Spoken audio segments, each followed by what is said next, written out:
At the very outset, I would like to thank the Deputy Speaker for allowing me to participate in the budget discussion. Though due to paucity of time, I'll try to be as brief as possible. Though there are many issues that we would like to take up and discuss with regard to the budget presented by the Honorable Chief Minister, I would like to point out some of the issues that I would like to highlight.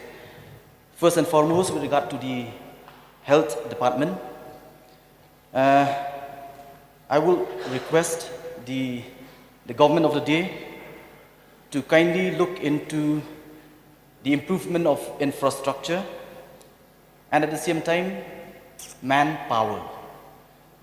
Because when you look at in my constituency, we have one of the oldest state dispensary in the state, but unfortunately till date, this state dispensary is being run from a rented house. And I do hope that the government will take the matter seriously, and in a few years, I hope that we'll have a permanent state dispensary within Maulai. And I would also like the Health Department to upgrade infrastructure, especially by having CT scan as well as X-ray machines in CHC and PHC within my constituency. Coming to social welfare, recently it was in the news in one of the children home being run by the government at Tura, where children who are staying in these children home, they have not been provided with the basic necessity like food. And at the same time, recently, there was one suicide case at one shelter home at Mau Diang Diang. So I would like the department concerned to look into this concern. And then coming to PWD department, going by the budget presentation, I have not seen that the government have any intention to come up with flyovers within Shillong. I don't know, I'm not an expert in this matter, but I do feel that there are certain locations within the city where flyovers can be built. And I do request the department concerned to look into this matter. And at the same time, to construct foot over bridges in many locations within the city. And then I would also like to highlight some of the important points as far as the PHE department is concerned. Like for example, we have the Greater Shillong Water Supply Scheme. In fact, the Honorable Chief Minister, during his presentation, he had informed the House that the government is intended to come up with a new scheme as far as the water supply scheme is concerned, especially with New Shillong, where he has earmarked more than 1,000 crores. But I would like to reflect upon the Greater Shillong Water Supply Scheme, Phase 3, which the government had launched since 2008. It has took almost 16 years for the government, and till date, we are yet to see the completion of this scheme.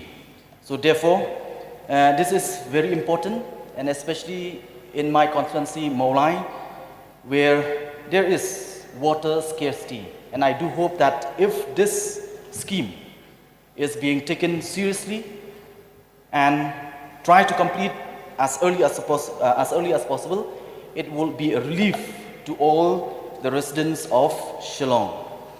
And I would also like to highlight, in fact, on that, in one of these days, one of these sessions, the honorable member from Umsning had taken up a resolution with regards to the implementation of Jal Jeevan Mission. As we are all aware that Jal Jeevan Mission is a mega project or a mega scheme that has been launched by the Government of India, where the Government of India has earmarked almost 3,60,000 crores.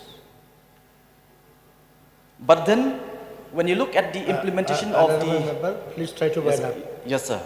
Jal Jeevan scheme, it has been snail pace, especially when it comes to my constituency.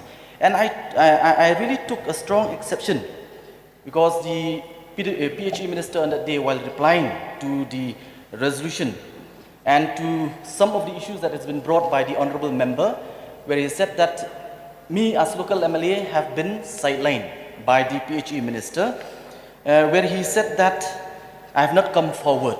But in fact, I would like to inform and take this opportunity that as a local MLA, I was very much concerned with regards to the proper implementation of the Jal Jeevan mission within the state, and I have went on the on-the-spot inspection of the implementation of this scheme within my constituency on 1st of October, where the department concerned have submitted the report. And sad to say that on this report, many of these projects on the Jal Jeevan mission in Maulai, the progress of work as of 1st of October, it is still zero progress. That is the reality.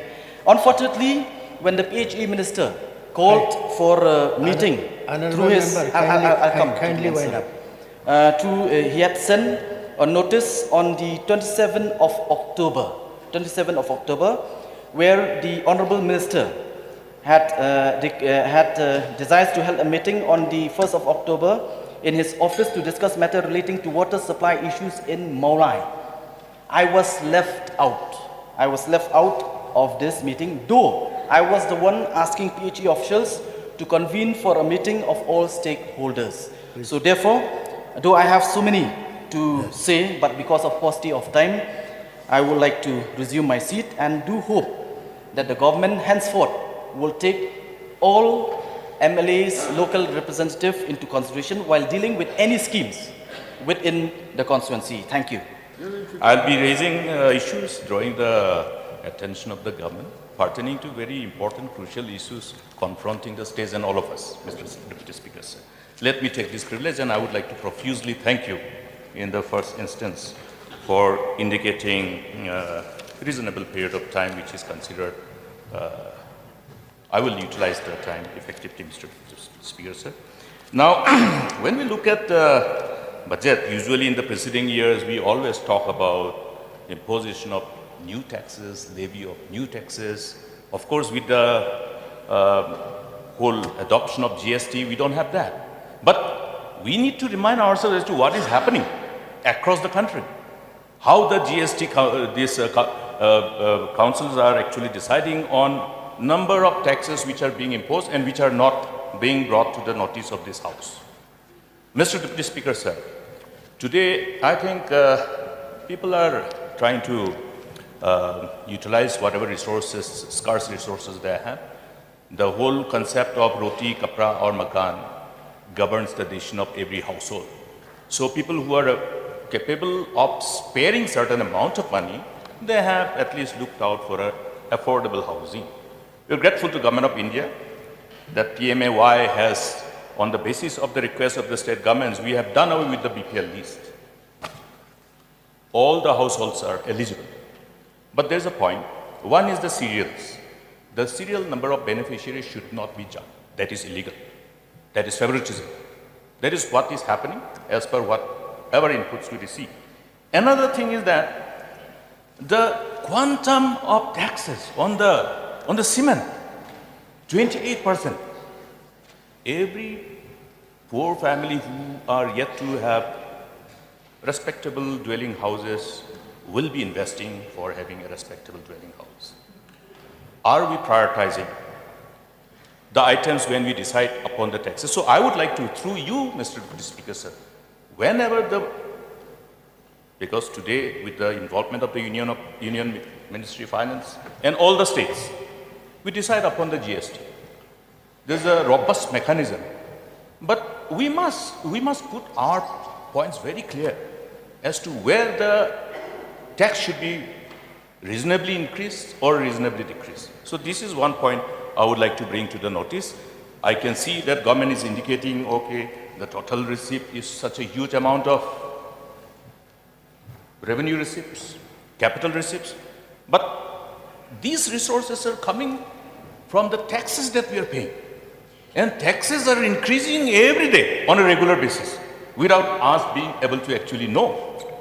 Therefore, the price rise, when there is a price rise, the GST is calculated on percentage basis. So if something which we are buying at 1,000 becomes 2,000, that means we are paying double the tax.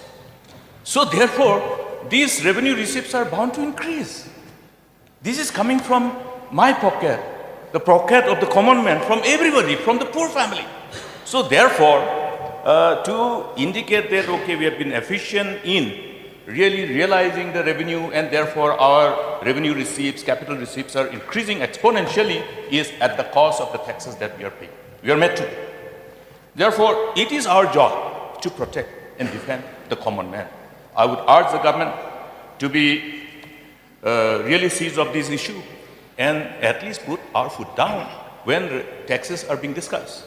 Then another part, Mr. Deputy Speaker, sir, crucial important infrastructures which we have embarked upon. And one of the projects which was, for which the foundation stone was laid by the Honorable Prime Minister himself, the sports stadium in Ampati.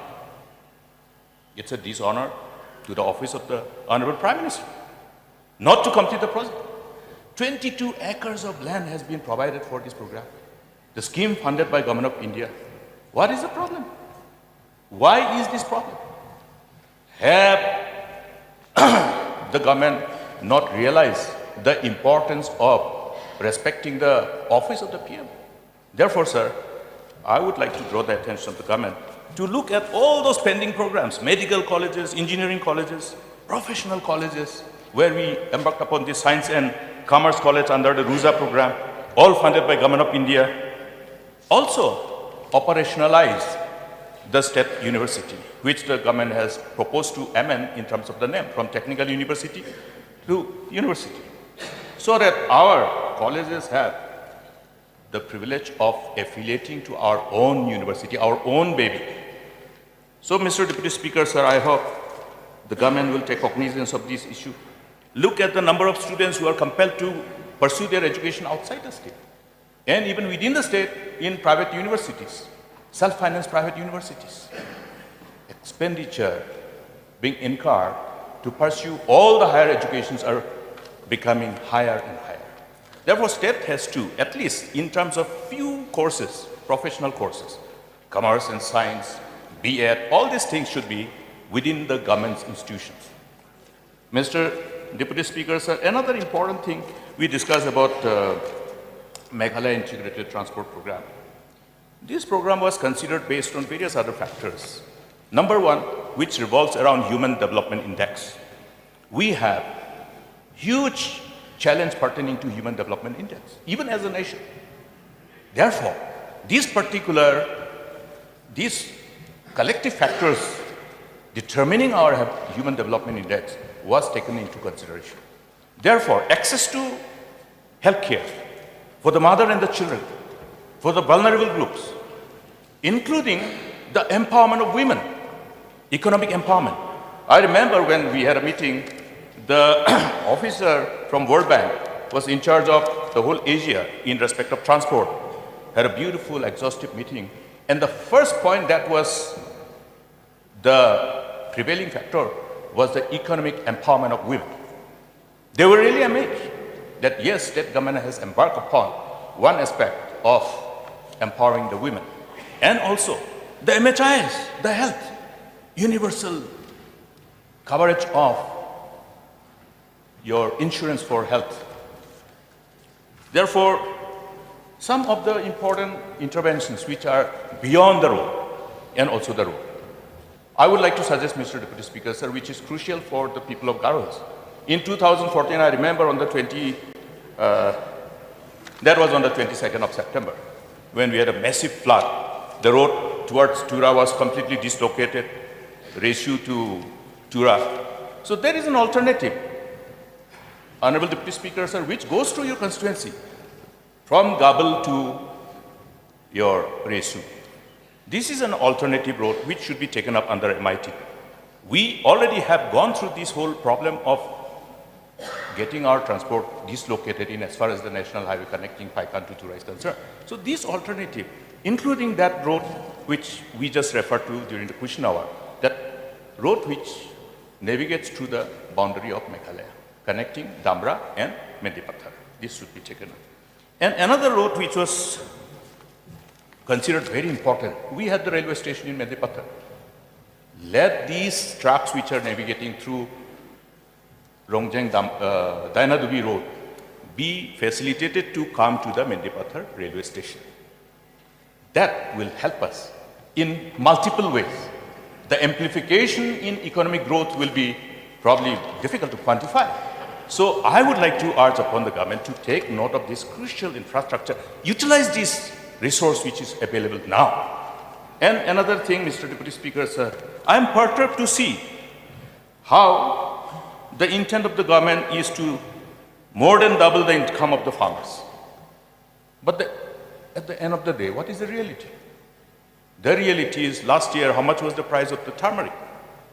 I have not ever come across that these are called high-valued crops. What was the price of the turmeric? What is the price of the betel nut? I would like to bring to the notice of this government that there was an order issued by the Deputy Commissioner on the 4th of January 2024.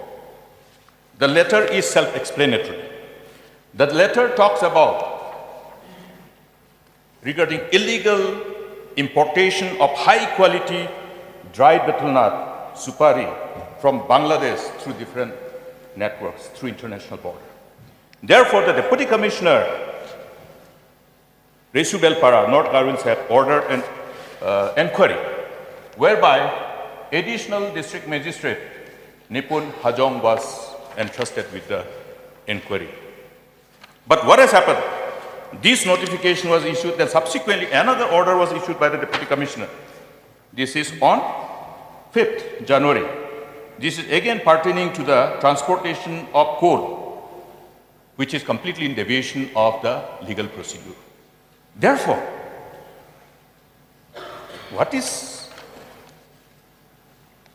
what I want to put on record is that I want to put on record my deep appreciation on the district administration. But what has happened?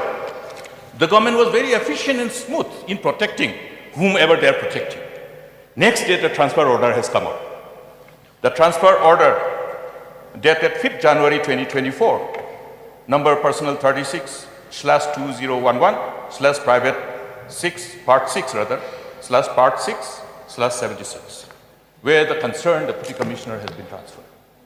Now, I would like to know from the government whether after the transfer of the DC, that order for inquiry is still on, or somebody has undone it. Because the order of the Deputy Commissioner should stand. Because continuity of governance is inconsistent with the procedure of governance. Therefore, I would like to know about the status of this. And please, let us be also honest to our farmers. What is happening to our farmers? I also have lots of plantation. I'm myself farmer as well. Today, buyers are not coming to buy our areca nut. What will we do? Shall we bring these areca nut sacks and bring it to the secretariat? If the government doesn't rectify it, we will bring all the areca nut bags to the secretariat. Today, whose job it is to protect the interests of our farmers, who have voted for us, who have given the mandate? Are we cheating our own people? Whose benefit is it? This is too much, Mr. Deputy Speaker, sir. Therefore, I would like to urge upon each one of us, let us resolve and assume upon our the responsibility upon our own respective shoulders to really do justice to the people. Otherwise, this is complete discrimination, exploitation, and injustice. Justice must prevail.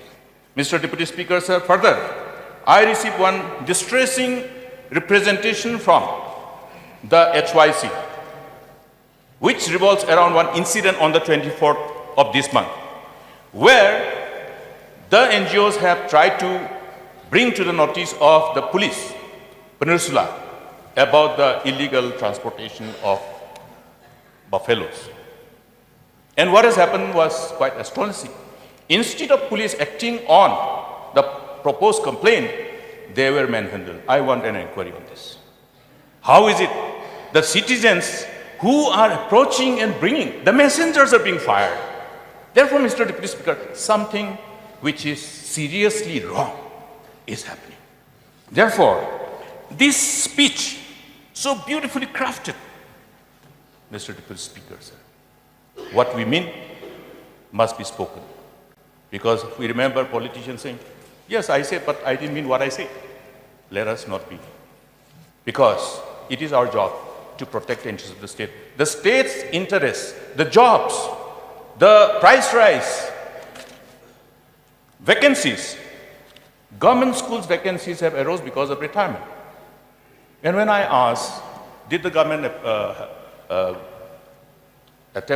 has the government attempted to fill up these posts? Because teachers' posts cannot be kept vacant. Yes, sir. But on a fixed pay, it's quite surprising, Mr. Deputy Speaker, sir, for a permanent post which has become vacant due to retirement, the government is resorting into appointment of the teachers on a fixed pay basis. That means the government doesn't want to provide the privilege to our youth to really have access to a regular permanent post. Is it not discrimination? Is it not an injustice? Honorable Member, may I request you to wind up? I will go by your ruling, Mr. Deputy Speaker, sir. But I would like to urge upon the government to take cognizance of too many irregularities. Where is the space for us to actually bring to the notice of the government? Therefore, we would like that session should be longer. It helps all the ministers. It helps the government to really know what exactly is happening. So with these few words, Mr. Deputy Speaker, sir, I would like to urge upon the government to ensure that this inquiry report, which has been ordered by the Deputy Commissioner, is looked into. And since this illegality does not confine within the boundaries of the state, it must be given to central agencies for the benefit of our farmers, not just the benefit, to protect the interests of our farmers, our people who have really struck hard to really have these scarce sources of income.